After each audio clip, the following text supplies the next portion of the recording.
பரணிப்புத்தூர் சீனிவாசபுரம் நடுநிலைப் பள்ளியில் பள்ளி மேலாண்மை குழு மறுகட்டமைப்பு கூட்டம். காஞ்சிபுரம் மாவட்டம் பரணிப்புத்தூர் ஊராட்சி சீனிவாசபுரம் அன்னை இந்திரா நகரில் அமைந்துள்ள ஊராட்சி ஒன்றிய நடுநிலைப் பள்ளியில் பள்ளி மேலாண்மை குழு மறுகட்டமைப்பு கூட்டம் ஆகஸ்ட் 2ஆம் தேதி அன்று காலை நடைபெற்றது. இதில் பரணிப்புத்தூர் ஊராட்சி மன்ற தலைவர் கௌரி தாமோதரன், துணைத் தலைவர் கலாவதி சந்தானம், குடத்தூர் ஊராட்சி ஒன்றிய குழு உறுப்பினர் பாண்டியன், முன்னாள் ஊராட்சி மன்ற துணைத் தலைவர் செந்தில்குமார், வார்டு உறுப்பினர்கள் செல்லப்பாண்டி, அனிதா யோகானந்த், முன்னாள் பள்ளி மாணவர்கள், மாணவிகளின் பெற்றோர்கள், ஆசிரியர் பெருமக்கள் ஆகியோர் கலந்து கொண்டனர். இதில் பள்ளி மேலாண்மை குழுவின் பணி, அதன் பயன் குறித்து தமிழக முதல்வர் ஸ்டாலின் மற்றும் தமிழக பள்ளி கல்வித்துறை அமைச்சர் அன்பில் மகேஷ் பொய்யாமொழி ஆகியோர் பேசிய வீடியோ காணொலி ஒளிபரப்பப்பட்டது.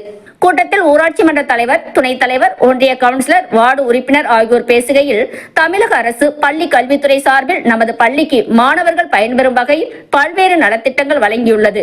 பள்ளிக்கு தேவையான கூடுதல் வகுப்பறை கட்டிடங்கள், சுற்றுச்சுவர், குடிநீர், கழிவறை உள்ளிட்ட அடிப்படை வசதிகள் உடனே நிறைவேற்றி தரப்பட்டுள்ளது. நமது பள்ளி மாணவர்கள் கல்வியில் சிறந்து விளங்கிட பள்ளி மேலாண்மை குழுவோடு இணைந்து பணியாற்றுவோம் என கேட்டுக்கொண்டனர்.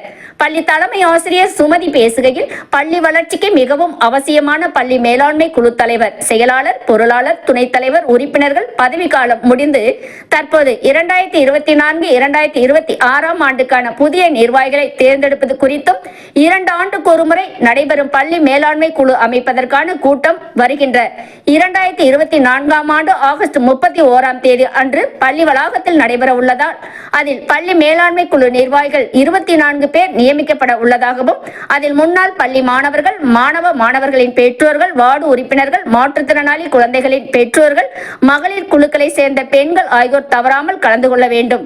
பள்ளி மேலாண்மை குழு அமைத்து நமது பள்ளி வளர்ச்சிக்கு உதவிட அனைவரும் ஒன்றிணைந்து செயல்பட வேண்டும் என கேட்டுக்கொண்டார்.